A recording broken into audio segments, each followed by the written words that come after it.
Hello everyone, this is AndresRestart, and today we are talking about how Nintendo has been acting very strange lately, including their most recent announcement about their Nintendo Music app. Going into this year, there was already expectations that the year would be strange, that it would be unpredictable because we are anticipating this transition over to Nintendo Switch 2.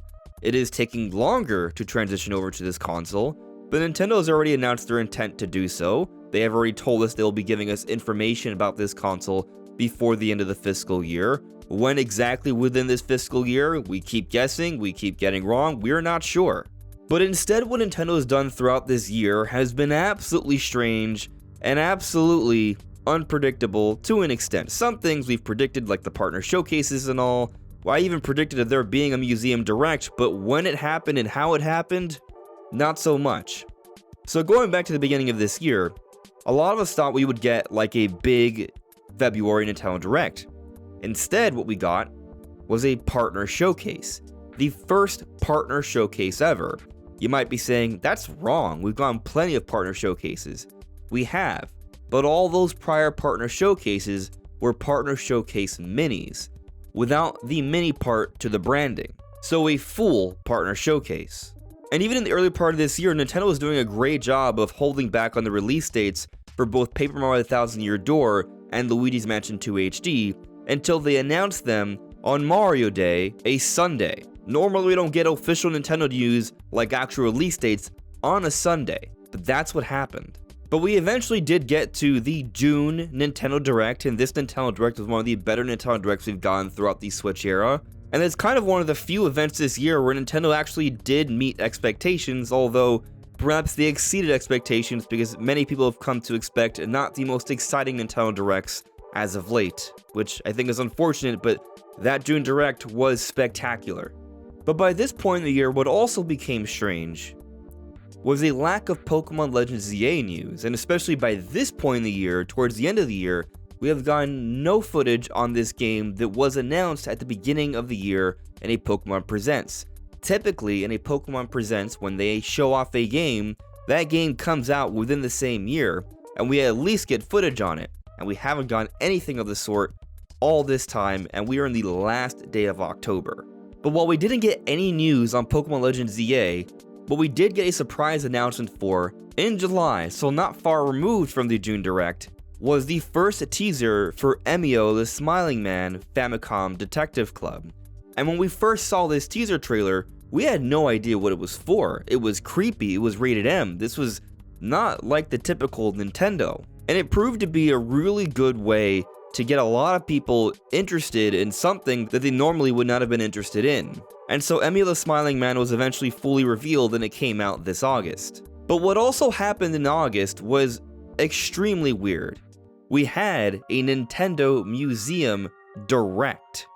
We also had another partner showcase, not a mini, and it was combined with an Indie World showcase the week after the Museum Direct at the very end of August, something we had never seen before. They've never combined these kinds of presentations before.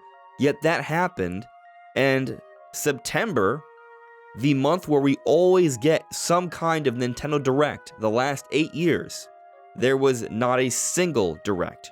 We had 3 Directs to close out August, but not a single Direct in September, the most consistent month throughout these last 8 years for us to be getting Directs. It's been strange, but it only got stranger in October.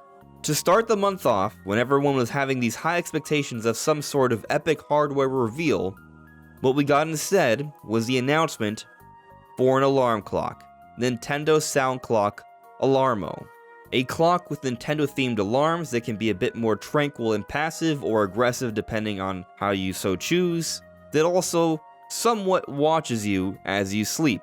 It does so by measuring your movements with a radio wave sensor. There's no camera, so your privacy is not actually compromised. And it's only really good if you're single. It's not great for people who are married or partnered, which is just another weird thing, but I understand. Point is, this was a very, bizarre announcement that people did not see coming. Sure, in the couple weeks leading up to this announcement, we had an idea that something like this was about to be announced, but we weren't quite sure exactly what it was going to be, and it was strange. But Alarmo was just the beginning to the strangeness of October. Throughout this month, we've gotten several NSO announcements, not all together, but all largely segmented. We had F-Zero for Game Boy Advance, Banjo-Tooie, and then the week after Banjo-Tooie, for Nintendo 64, we got more N64 game announcements in Shadow Man and Turok 2. A bit strange, but not the strangest of happenings throughout the month of October. Perhaps what has been the most strange, it's somewhat debatable here between Alarmo and the music app, but the announcement of the Nintendo Switch Online playtest.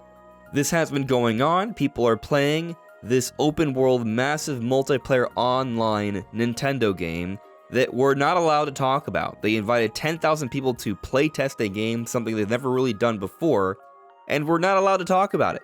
And it's a very weird, peculiar game with all sorts of ideas that we have discussed in the past, but can't show any footage on it. And it certainly has people questioning what Nintendo intends to do with this. Are we eventually going to play this game? I'm sure we will. I'm kind of thinking maybe this February, but only time will truly tell.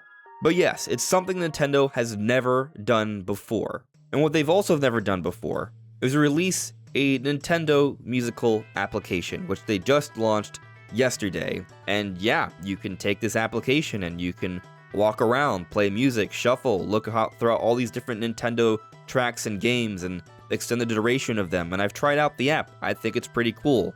The library is a bit limited now, but they have told us that they'll be adding over time. And this is something exclusive to Switch Online members. And perhaps looking at it in that way, maybe that somewhat explains the oddities of this month.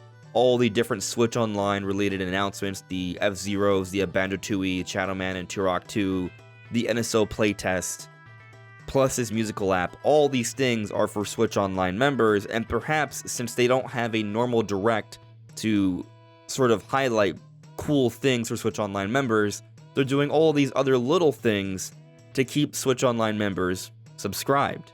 I think that could somewhat explain what's been going on, but there have been other years where Nintendo hasn't had the best directs or most exciting announcements, and this is still way out there compared to prior years. Now, if you've gotten to this point in the video, I'd like to take this moment to briefly ask that if you do enjoy my content, to please subscribe and hit that notification bell. Something else strange that we discussed a couple days ago, another Nintendo published title to come out early next year, Xenoblade Chronicles X Definitive Edition. A game we've been waiting a very, very long time for. Many people have given up on this game coming, but it's finally coming to Nintendo Switch early next year. But what's somewhat strange about this announcement, beyond it just being sort of randomly announced on Twitter as opposed to in a direct, is that before this announcement on October 29th, we had no knowledge on any dated games from Nintendo after January, which we had never been this late into a year before without knowing games for February and beyond. Which is the longest it's taken throughout the entire Switch era for us to learn about games coming out beyond January in terms of actual release dates. And we still don't have a February game. That might still happen relatively soon. And actually, last night, I was at the gym while this was all happening, so I wasn't able to screen cap everything here, but Pyoro, famed Nintendo leaker, replied to his tweet about There's a Little More after the release of the musical app and posted, Alarmo, Xenoblade, and music. What else do we need? And what some people may not realize is that that was him taking the Nintendo Switch 2 speculation thread title from Family Boards and posting it on Twitter. But people saw this and thought he might be teasing a Switch 2 announcement next. Now, I didn't get a chance to screen cap this, but I believe Pyoro said only Furukawa knows, the president of Nintendo, in regards to the Switch 2 announcement. He then shortly after deleted all the tweets, and the general sentiment is that he was somewhat annoyed by people blowing this tweet out of proportion. And so we're not entirely sure what he was getting at, but some people think he might be teasing one more Nintendo game announcement. What might it be? We shall see. We've been speculating perhaps another remaster. I have my fingers crossed for something like a Kid Icarus Uprising remaster. That would be spectacular. Recently, Masahiro Sakurai said that he has a proposal for some kind of game. He filled it out with lightning speed. We don't know what it is. It may be unrelated to what some insiders seem to be suggesting is about to be announced. But the point is, things are strange right now. We may be experiencing what some people like to call a Twitter Direct. We're getting Nintendo Switch Online announcements, we've gotten this musical app, we've gotten Xenoblade Chronicles X Definitive Edition, and perhaps one more Nintendo game could be dropped relatively soon, and maybe that's going to be the game that comes out in February. So we will actually know about the early parts of next year as we get into it, so Nintendo can start gearing for that next season of Nintendo games with their early year Direct, as we've come to expect over the years. And how Nintendo Switch 2 plays into this equation, we are unsure. At this point in time, I'm almost ready to totally give up on a 2024 reveal, but we still have the shareholders meeting, so I think there is still some reason for optimism that we could at least get some news, even if it's not a full-on trailer. Perhaps by this meeting, Nintendo will give us at least some extra perspective on release timing expectations, so perhaps we can stop guessing every day on when we're going to see this console. Now, if you ask me why Nintendo's been acting so strange lately, as I mentioned earlier, a lot of this has to do with the transition over to Switch 2. Some people are already starting to speculate that we've seen the end of the Nintendo Direct, and I remember a few years back during the pandemic period of time where we weren't getting normal general Directs, and people were then also speculating, oh, this is the end of the Nintendo Direct, they're just going to do social media announcements. I never thought that to be the case. Nintendo Directs did come back. It was just a weird period of time where there was a lot of flux at Nintendo. They're trying to figure out what they were going to do with their different projects, and so they handled things the way they did. From what we understand of the Switch 2 situation, as reported earlier this year, there was an internal delay. They were initially planning for a holiday 2024 launch of Switch 2, and now it's been delayed to sometime next year. That's what's been reported. And if that is the case, I think it does make sense when you consider how things have been handled this year, because we're not getting a bunch of normal directs, we're getting partner showcases and random social media drops and things like this.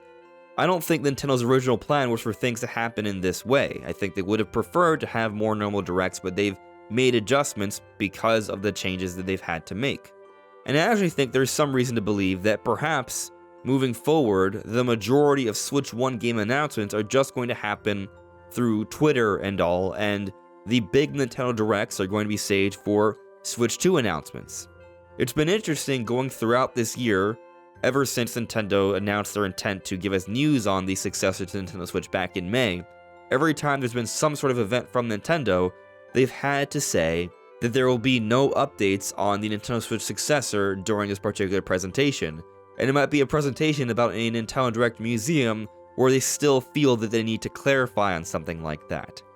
So I almost wonder if some part of Nintendo thinks that they don't even want to do Directs anymore, so they don't have to continue to clarify that there's going to be no news on Switch 2 during these different events until they have an event where it is going to be an update on the successor to the Nintendo Switch, the Switch 2. But yes, Nintendo has been absolutely strange as of late. But what do you all think? Let me know in the comments below. This is AndresRestart. Thank you so much for listening and watching, and I'll see you all really soon. Take care. Bye.